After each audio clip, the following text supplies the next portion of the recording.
The night was the kind of cold that does not simply sit on the skin. It enters the bones and stays there, rearranging things. The facility ran on a skeleton crew after midnight. 4 men, one long corridor of humming equipment, banks of oscilloscopes throwing green light across the walls like something alive and breathing. And somewhere inside all that electromagnetic noise, buried beneath the white static of a world that never truly goes silent, something was waiting to be found. Dr. Alexei Morozov had been assigned to Sverdlovsk 44 in the spring of 1968, transferred from a radar research post in Novosibirsk after publishing a paper that his superiors found simultaneously brilliant and deeply inconvenient.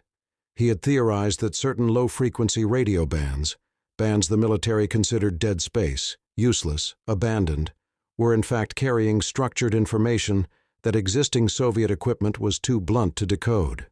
The paper was classified within 72 hours of submission. Morozov was quietly relocated.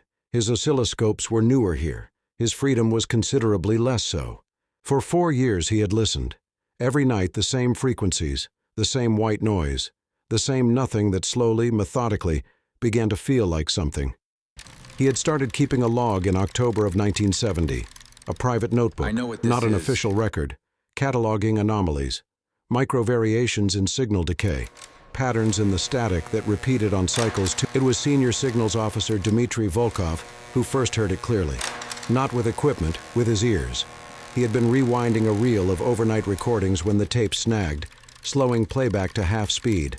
And in that stretched, distorted audio, he heard something that stopped his hand mid-motion. A tone, clean, deliberate, repeating at an interval of exactly 11 seconds. He played it again and again. By the 4th pass, he had stopped breathing normally. He pulled Morozov from his bunk at 2 a.m. and said 4 words, "You need to hear this." It was Senior Signals Officer Dmitry Volkov who first heard it clearly. Not with equipment, with his ears. He had been rewinding a reel of overnight recordings when the tape snagged, slowing playback to half speed. And in that stretched, distorted audio, he heard something that stopped his hand mid-motion. A tone, clean, deliberate, repeating at an interval of exactly 11 seconds. He played it again and again. By the 4th pass, he had stopped breathing normally. He pulled Morozov from his bunk at 2 a.m. and said 4 words, "You need to hear this."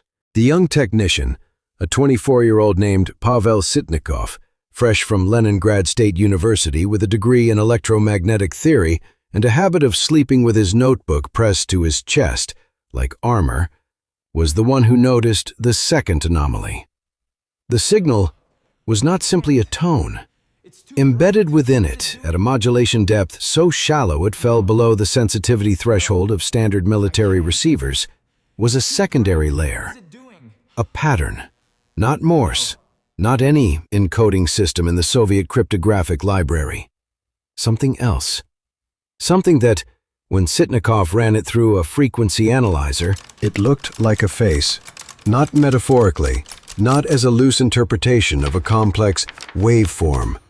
The signal, when rendered visually, produced a symmetrical pattern, bilateral, structured, with features that the human brain. Morozov reported the discovery on November 19, 1972, through official channels, careful to strip the report of anything that could not be defended with mathematics.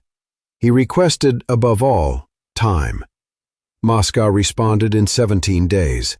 A 4-person committee arrived from Moscow on December 8th. They reviewed the recordings. They reviewed the waveform data. They reviewed Sitnikov's visual renders. They conferred privately for 6 hours. Then the committee chairman looked across the table and he said, "We know about the signal. We have known since 1963. We have been trying to stop it." Morozov, Volkov, and Sitnikov were each separated, transferred to different facilities across the Soviet Union, and required to sign documents whose contents they were not permitted to read before signing. The installation on the sub-basement level, the room where the signal had been clearest, was sealed with poured concrete on December 14, 1972. 3 facilities across the Soviet Union independently redetected it between 1973 and 1978. In 1981, a junior analyst at a listening post near Chelyabinsk filed an internal memo suggesting that the suppression effort itself might be what was drawing the signal's attention. The memo was destroyed. Dr. Alexei Morozov died in 1994 in a small apartment in Yekaterinburg. Among his possessions was a notebook, the private one, not the official record, filled with 22 years of continued observations made on personal equipment he had built himself from salvaged components. The final entry, dated October 14th, 1994, exactly 22 years after the first detection, read as follows. 3 words, written in a hand that had clearly been shaking. The frequency 3,588 kilohertz remains unallocated in the Russian Federation's current radio spectrum registry. It has been unallocated since 1963. No explanation for this reservation appears in any public record. If you tune to it tonight at 3:17 a.m., you will hear static. That is what everyone hears. That is what everyone is supposed to hear. Whether the static is empty or whether you simply do not yet have the equipment to know the difference, that is a question that 4 men in a concrete room beneath the Ural Mountains spent their lives trying to answer. And one of them, at least, eventually got his reply.